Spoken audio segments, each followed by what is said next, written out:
মানবিক করিডোর কি?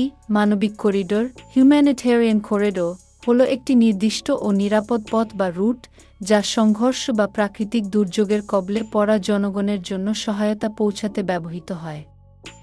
এই করিডোর সাধারণত আন্তর্জাতিক সংস্থা বা রাষ্ট্রগুলোর সহায়তায় গঠিত হয় এবং এটি নাগরিকদের নিরাপদে স্থানান্তর, খাদ্য, ওষুধ ও অন্যান্য ত্রাণ সহায়তা পৌঁছে দেওয়ার কাজে ব্যবহৃত হয়। মানবিক করিডোর তৈরির মূল লক্ষ্য হল ক্ষতিগ্রস্ত মানুষের জীবন বাঁচানো ও তাদের মৌলিক চাহিদা পূরণ করা। বাংলাদেশ মিয়ানমার মানবিক করিডোর ইস্যু। বাংলাদেশ ও মিয়ানমার এর মধ্যে মানবিক করিডোর ইস্যুটি মূলত রোহিঙ্গা সংকটের প্রেক্ষাপটে আলোচনায় আসে। 2017 সালে মিয়ানমারের রাখাইন রাজ্যে সামরিক অভিযান ও জাতিগত নিধনের কারণে প্রায় 10 লাখ রোহিঙ্গা জনগণ বাংলাদেশে আশ্রয় নিতে বাধ্য হয়। এই পরিস্থিতিতে বাংলাদেশ মানবিক কারণে তাদের আশ্রয় দেয়, কিন্তু দীর্ঘমেয়াদে এই বিশাল সংখ্যক শরণার্থী দেশের উপর সামাজিক, অর্থনৈতিক ও পরিবেশগত চাপ সৃষ্টি করে। মানবিক করিডোর প্রস্তাবনা। বাংলাদেশের পক্ষ থেকে জাতিসংঘ ও আন্তর্জাতিক সম্প্রদায়ের প্রতি আহ্বান জানানো হয় যেন একটি মানবিক করিডোর তৈরি করা হয় রাখাইন অঞ্চলে। এই করিডোরের মাধ্যমে আন্তর্জাতিক সংস্থাগুলো সরাসরি রোহিঙ্গাদের কাছে সহায়তা পৌঁছাতে পারবে এবং নিরাপদ ও মর্যাদাপূর্ণ প্রত্যাবাসনের পথ সুগম হবে। বাংলাদেশ সরকার মানবিক করিডোরের বিষয়ে যে আলোচনা করেছে সেই আলোচনার চুক্তির শর্তগুলো বিস্তারিত জনসম্মুখে প্রকাশ না করায় রাজনৈতিক দল ও বিশ্লেষকেরা উদ্বেগ প্রকাশ করেছেন।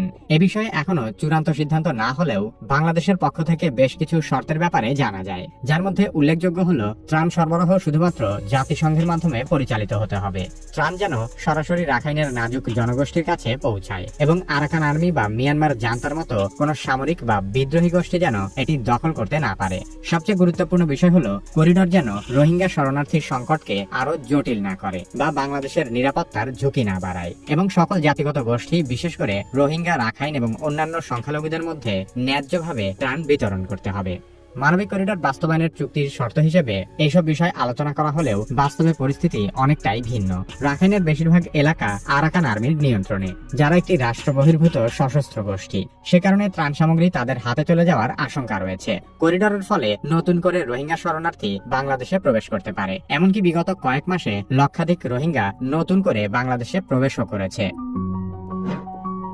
জাতিসংঘের মাধ্যমে মানবিক করিডোর প্রতিষ্ঠার প্রস্তাব মূলত একটি আন্তর্জাতিক কৌশলের অংশ, যার পেছনে যুক্তরাষ্ট্রের বড় ভূমিকা থাকতে পারে। অনেক বিশ্লেষকের মতে এই করিডোর ব্যবহার করে যুক্তরাষ্ট্র চায় আরাকান আর্মিকে পরোক্ষভাবে সহায়তা করতে, কারণ চীন ইতিমধ্যেই মিয়ানমারের জান্তা সরকারের সঙ্গে ঘনিষ্ঠ সম্পর্ক গড়ে তুলে রাখাইনকে চীনের বেল্ট অ্যান্ড রোড ইনিশিয়েটিভের অন্তর্ভুক্ত করেছে, যার ফলে চীন এই অঞ্চলে গভীর সমুদ্রবন্দর সহ বিভিন্ন অবকাঠামো নির্মাণ করে বঙ্গোপসাগর সহ ভারত মহাসাগরে প্রভাব বিস্তার করছে।